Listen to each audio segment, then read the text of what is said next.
So yeah, welcome back to regame 4 here on KOTH Ravine. Nani is up 3 games to nothing. Most of the series has relied almost solely on warp gate pressure. There was one game where it actually made it to warp gate tech, or not warp gate tech, robotics facility tech with robotics bay, and we are having somewhat of a mirror flip match of the last game. Kiwikaki going to be spawning as that yellow Protoss in the top left-hand corner, and Nani's going to be spawning as that light pink player in the top right-hand corner. So, yeah, last time, because of the drop, of course, we did have Kiwikaki spawning here and Nani spawning here, so it's really not going to be much of a change. We'll see if Kiwikaki can respond to that early pressure a little bit differently. It really was anyone's game at that point. Even if Kiwikaki would have lost a majority of his army, he still would have been in a good position. If you look at it, look how easily Naniwa was able to come back from losing his proxy pylon and all of his army when he was pressuring Kiwikaki. And he was able to come back and force field his choke point and stay in the game. But nonetheless, that is the last game. That is the past. We are going to be getting in here to regame 4. And the timings are very similar at the moment. Probes are neck and neck here. Hopefully Kiwikaki will... I don't know. Yes, he's going for a 13 gate. So I'm going to watch his play a little bit more this game. I want to kind of figure out his timings on this build. I'm not sure if the later cybernetics core is for... mostly for reactionary purposes or what it's for.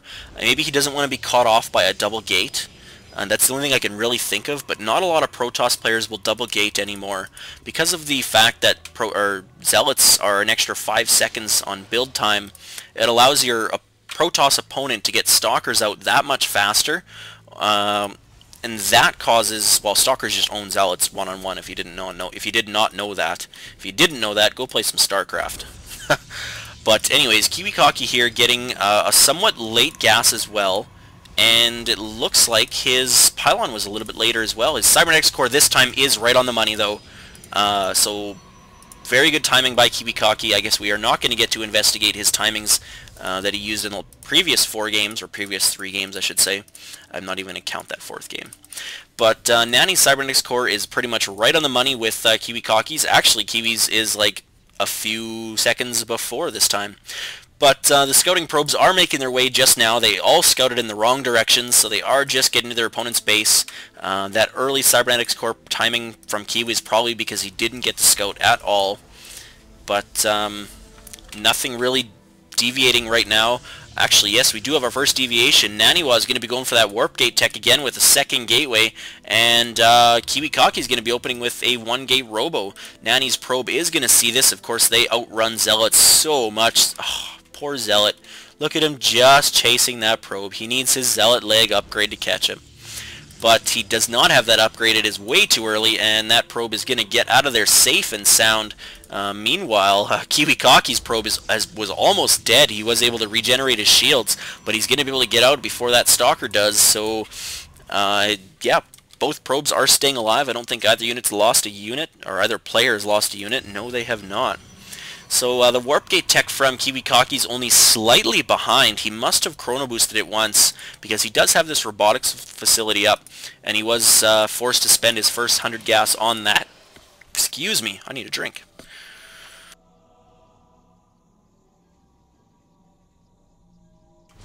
Anyways, he was forced to spend that first 100 gas on his robotics facility and then get his warp gate tech, whereas Nani on the other end got his warp gate tech right away.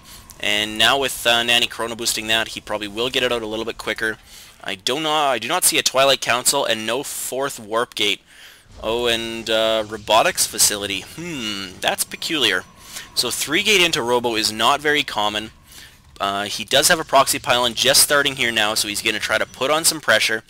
And what I'm expecting him to do is kind of favor a lot of Stalkers very early, and then he's going to push out an Immortal or 2 and try to get Kiwikaki to produce more Stalkers.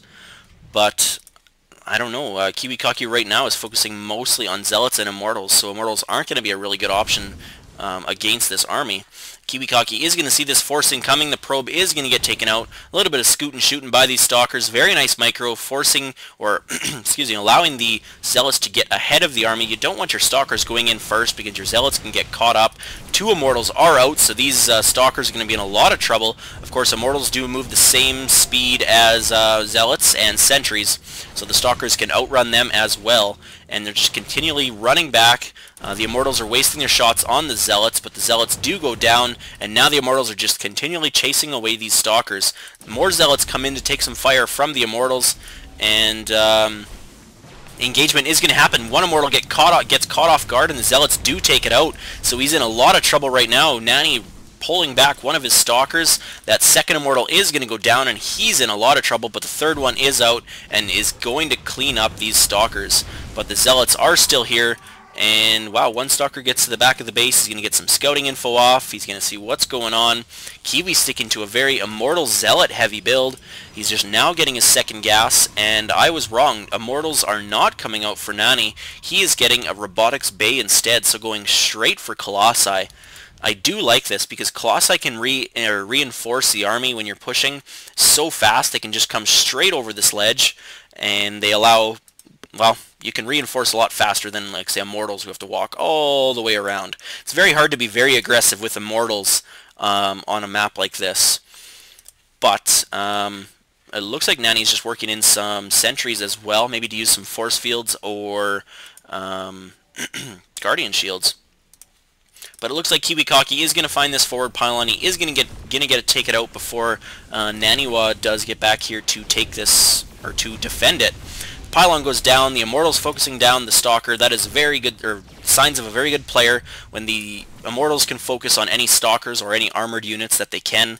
A lot of players will just attack move their units, and the Immortals will attack Zealots, and they'll waste a lot of their damage, and then the Immortals will die, and they're like crap, and just terrible, terrible positioning of their units. And they don't get to cause terrible, terrible damage. But we are just waiting for this attack, and it looks like he's going to be able to force field as well. And oh no, we got a warp prism with a couple zealots. This is going to be very detrimental to Kiwikaki's economy right now. I don't know if Kiwikaki expects this or not. He does have an observer somewhere. What's a stalker doing up there, board? We do have an engagement. Excuse me, I kind of expected Nani to just force field this and keep his units sectioned off, but the Zealots are going to be getting in here to the probe line. Let's see how many kills they get. Nani's observer, I was wrong. It wasn't Kiwikaki that had an observer, it was Nani. And now it looks like there's going to be some aggression. 2 Zealots being warped in, but it's not going to be enough. Oh yes, it will.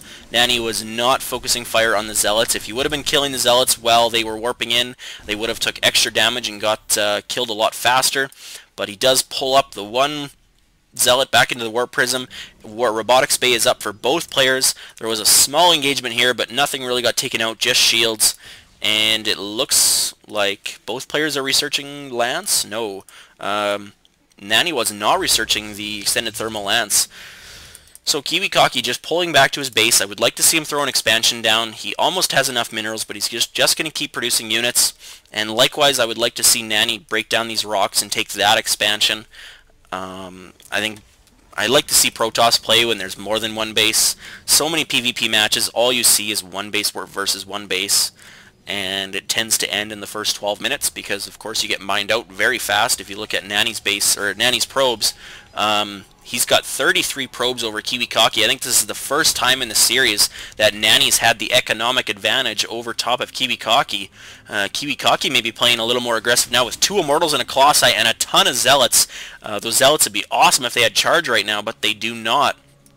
A couple Stalkers reinforcing as well, and this is probably a bigger army than Nani was expecting, but Nani's just got a solid group composition as well. He's got quite a few sentries with lots of energy for force fields or guardian shield, just waiting for this engagement. He is supply locked. He did not produce any of those Colossi. I really like this because he's seen Colossi was coming out for Kiwikaki. He just chose to go for the Immortal route, but because he's supply locked, he's a little bit hurt right now. If he does lose this, it may be because he was supply locked, But a very ballsy Colossi here with the extended thermal lance, trying to get some damage here on Kiwikaki's units. But if you look at the army tab, as I have pulled up here, Naniwa just has a commanding army right now. The Immortals, if they can get any shots off on these Colossi, the Colossi will fall so quick. And likewise, Stalkers do a lot of damage to them as well. Half the shield's gone in just one volley of attacks.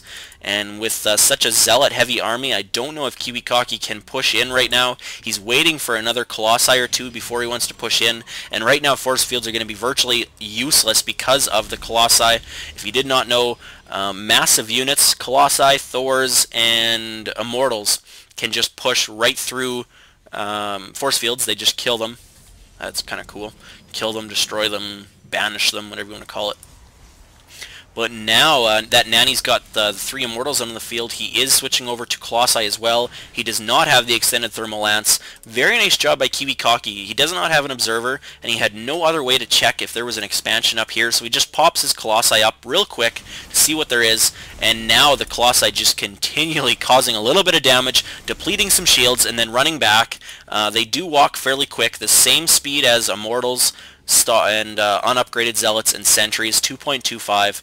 But he's got 3 here now. He's got 2 Immortals, and a Pylon for warping in, and the engagement is going to come. The Zealots get in close. The Stalkers need to focus down these Colossi, but they are just focusing down the Immortals first. I probably would have taken out the Colossi first, but it looks like Kiwikaki may be able to take this. Nani's in a bad position. A lot of Kiwikaki's Zealots stayed alive, and that aggression was just fantastic by Kiwikaki, reinforcing with a lot of Stalkers. And if you look at the bottom left or middle left-hand corner here, he's, well, Nani was GGing, but I was about to switch back to the battle. I just wanted to point out that he was taking the gold expansion, and it looks like we're going to be going on to Game 5, so stay tuned.